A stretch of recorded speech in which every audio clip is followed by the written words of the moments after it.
After that, me and Vicky ended our phone call, as Rebecca guided us the rest of the way back to our car.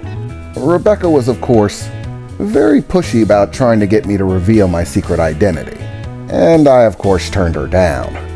She actually informed me that she wanted to be able to teleport to me. However, the mask was a problem.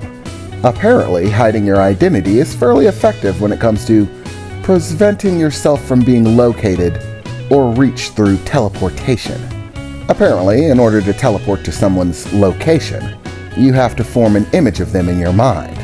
It's part of what allows them to open the door to that location. But if the person's wearing a mask, then the only image you can form is of them wearing that mask. And if they're not wearing it, then you can't teleport to them. Which means hiding your identity works, even with magic. Who would have thought? Rebecca begrudgingly accepted an intermediate with communication with me, getting the address and phone number for the magic shop where Vicky worked. Though it wasn't her optimal choice, she was very determined to stay in contact with me. I suppose the whole Destiny site thing, which quite frankly was giving me a headache. Because on one hand, I definitely could use a girlfriend. And normally, a girl as cute as Rebecca would definitely not find me turning her down. But of course, her being cute and bubbly wasn't the primary thing that I was worried about. It was the whole batshit craziness of the entire situation. I mean, how do you even deal with a situation like that? Whatever the case was, I suppose a normal sort of relationship was out of the question at this point. I just had too much on my plate. No way I could squeeze a girlfriend in.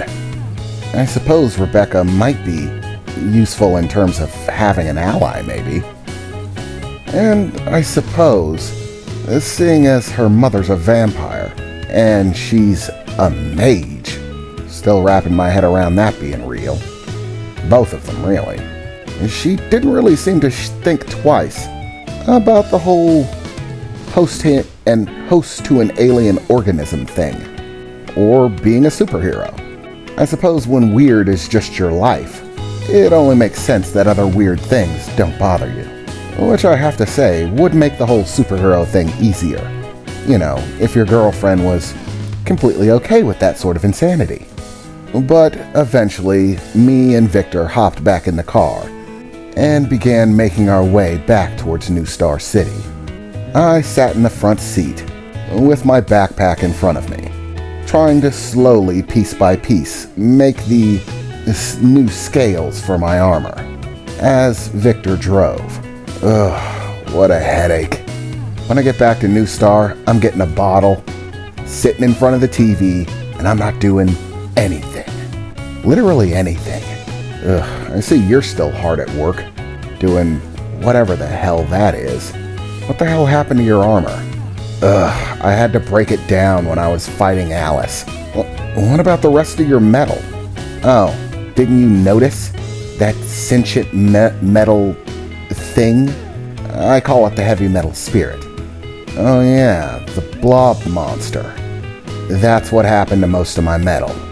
The only thing I had left was in my armor, and I had to break that down because Alice locked the heavy metal spirit away with the fucking rabbit from Wonderland. Ugh, I'm still getting my head around that. Jeez, how long is it going to take you to build that? Well, last time it took me about a week, I replied. Actually closer to 2. Ugh, Ed's going to be so pissed. All the work he helped put into it, and now he has to help me do it again. But hopefully he'll be optimistic about it. So, right now I'm making a buttload of these two-sided scales. I figure that'll occupy most of the trip back. Fucking superhero. Playing arts and crafts. What the hell happened to the world? I heard a voice utter from the back seat. At this point, realizing it was Victor's little cohort. His ghost pal. Look, I don't need your opinion, ghost guy. Why don't you smoke your ghost cigarette and pipe the hell up for a while? In the moment, Victor suddenly slammed on the brakes as we were rolling down the highway, pulling us to a complete stop. "What the hell?" "Dude!" I replied. "What the hell is wrong with you? Why'd you stop like that?" "I almost stabbed myself with this thing." "You hurt him," Victor said, looking over to me curiously. Yeah, I hurt him. What about it?" "Keven, I haven't used manifestation. You shouldn't be able to hear him. You never have before," Victor said, staring at me, as I looked into the back seat, and didn't see anything. Victor's ghost pal was a no-show, but I knew he was back there. I just heard him talk. "Dude, are you screwing with me?" I replied, looking over to Victor. "No, I'm not. You shouldn't have been able to hear him. What the hell happened to you?" "Nothing. Well, aside from almost dying. Have you been experiencing any strange events?" Victor said, beginning to look me over, reaching across and checking my eyes. "Did she cast any spells on you during the fight? Experiencing any blurred vision? Premonitions? Odd instances?" As I thrust Victor's hands off of my face. "No, she didn't cast any spells on me. She chopped my freaking arm off, but she didn't cast any spells on me, other than that big cross thing that pinned me down. And then she summoned hysteria. Ugh, I'm not even gonna get into that nightmare. Oh, and then there was the bit where she almost ripped my soul out. And it was at that moment that I began to recollect back to the fight with Alice. That during several points, I got these weird vibes. Hey, you have that I just thought of something look on your face. What is it? Speak up, this could be life or death. I don't exactly trust Alice with your safety. If she did something to you, I need to know about it. Well, I don't think she did anything to me besides trying to kill me, but there were a few weird instances. During the fight, a few times, it was almost as if I felt the attack before it happened. Like I just had a feeling that something bad was going to happen if I didn't move my ass. And so I dodged, which was quickly followed by Alice launching an attack directly where I would have been had I not dodged out of the way. It saved my life a couple of times. I just thought it was good intuition, I guess. Maybe. But then again, maybe not. Tell me, Keven, Victor said, looking over to me. Have you ever had any weird feelings when you're around me? Oh, what? Did I ever get butterflies in my stomach? Is that what you're asking me? Didn't think you flowed that way, man. No judgment, but it's not my bag, I replied laughingly. Keven, this is serious. Have you ever had weird feelings when I'm around? A sensation that you're being watched? A feeling of uncomfortableness? Unease? Well, yeah. Basically always. I didn't really want to get into it, because I didn't want to make you feel bad, but I always sort of had the creeps whenever you were around. I mean, you really can't blame me with the stories that you told, man. I'm just now starting to get this whole monsters are real thing into my head, and it still sort of freaks me out. Oh, fucking of course.